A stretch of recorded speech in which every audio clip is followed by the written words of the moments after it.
Hello, this is Vario, and I'm here today to talk to you about Why Nerves Ending, the 2017 release by speedcore artist The Quick Brown Fox is so good. And really, it comes down to it just a couple of things. Some of the most gorgeous synths ever. I just love the way they just sound so good. The bass also complements them so well, and it keeps this very succinct energy throughout. Obviously, I mean, like, let's be real, right? If it's a speedcore album, you're expecting it to be high energy. Otherwise, you're stupid. Um, but the important thing is that in the context of the speedcore that you hear from the Quick Brown Fox, this energy is kept by having tracks that are long enough to be considered full songs, but also have bombastic energy throughout and not have sort of low points in the middle. Um, it also has glitchy stuff. I think that's a huge part of it, honestly, is just the fact that it's filtered through this stuff that other albums sort of have, but not really. They're like more of like you have your samples and stuff, but this is like more the glitchy stuff, and that's really good. There's some vocals, which makes the ending really nice, I think. um, they have the silly text to speech. That's great. I love that for this fucking character. It's so good. And the ending, as I was talking about, it's so nice because it's just like it feels right for the ending. Like there could be another Quick Brown Fox album, or there could not be, and that's totally fine because it's ending in such a nice way.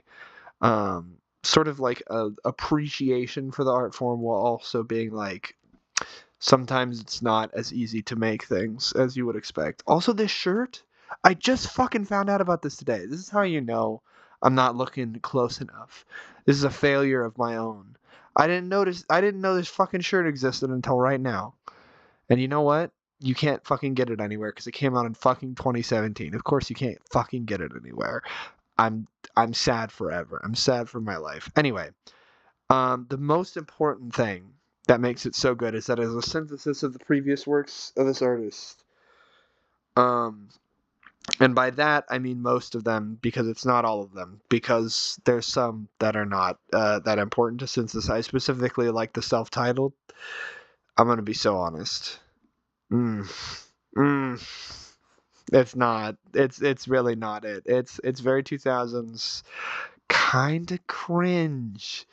Um, and I mean, like it's fun. It's sort of like making fun of like the seriousness of speedcore in the 2000s, but like also, I mean, you know, was it the best songs? No. If you want sample based songs that are really good, let me show you something in just a second.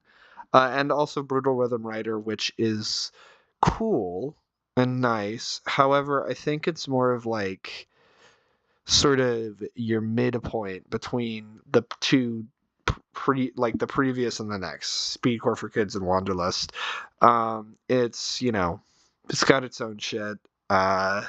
But I feel like you can kind of see where it's like, oh, this is sort of like the stuff that was being made before, but you can kind of see a little bit of the Wanderlust stuff, especially at the end, obviously.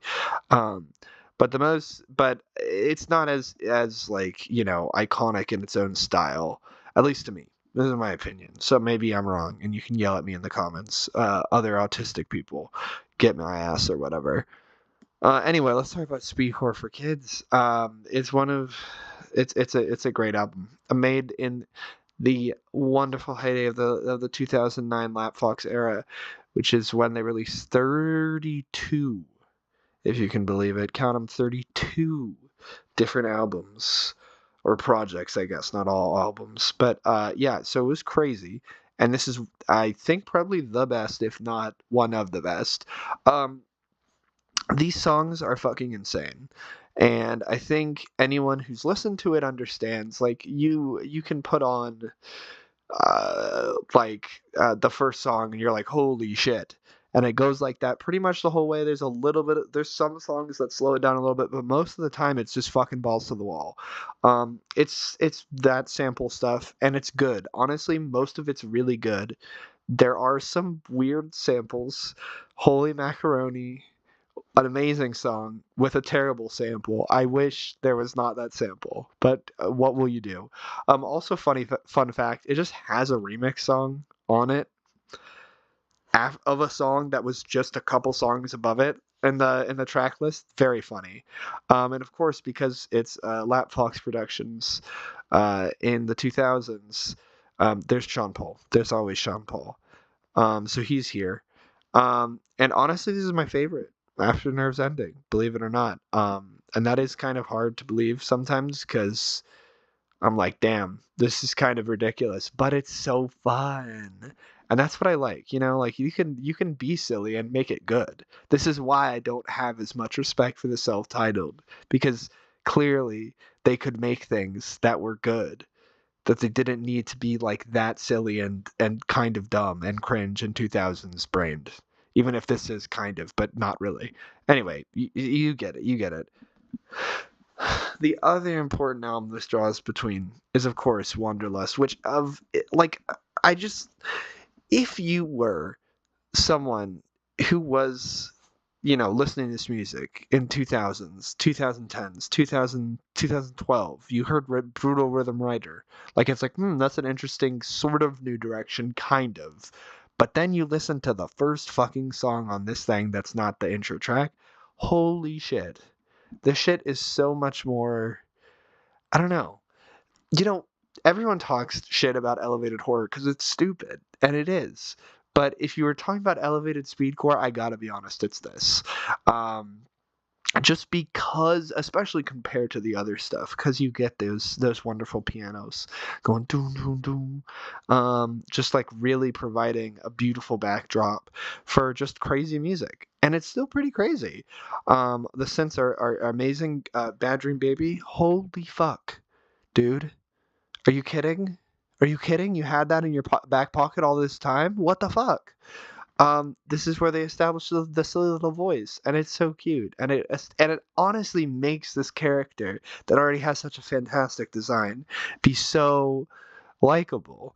Um, I don't know why I interspersed it like this, but the bass is also obviously very good. I mean, a lot of the speedcore stuff bass is good, but I think it works really well to balance off of like the kind of more serious piano.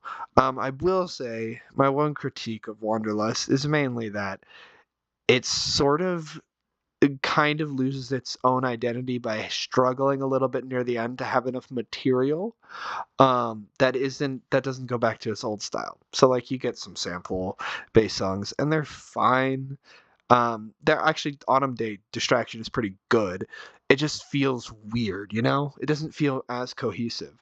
However, just hesitation as I typed in this thing is amazing. It gets stuck in my head all the time, and I sang it. I hummed it in front of my roommate, and she thought I was singing the Smash Bros. Theme for some fucking reason. Anyway, we're just gonna move on from that. So, as you may have noticed, I did literally word this so that way you can see that there is a correlation between the qualities that I mentioned and the qualities of these other albums. And even the glitchy stuff sort of originates in Wanderlust, but it's not really as present. It's not really as full, like complete, as you see when you get to our beloved Nerves Ending. So there is that crossover. Anyway, in conclusion, you should listen to Nerves Ending. It's really, really good, especially if you just want to listen to one song. Electric Hex is probably within my top 10 songs of all time just because I absolutely adore it so much. It is so fantastic, so wonderful, and you will have a blast. Um, and maybe you'll cry. Sometimes I cry too. I'm gonna be honest. Anyway, I want to thank, of course, the wonderful people in the Lapfox community, specifically those who run the Lapfox wiki, who have so many of these beautiful, high-quality images of our beloved Pinata Fox. Thank you so much. Awesome. I stretched them and they look horrible now. But that's just the way it is. Sometimes it's just how it happens. Anyway, thanks. This is cool art. But you can look at the full thing on your own. That's not on YouTube. Ha ha ha. Bye bye.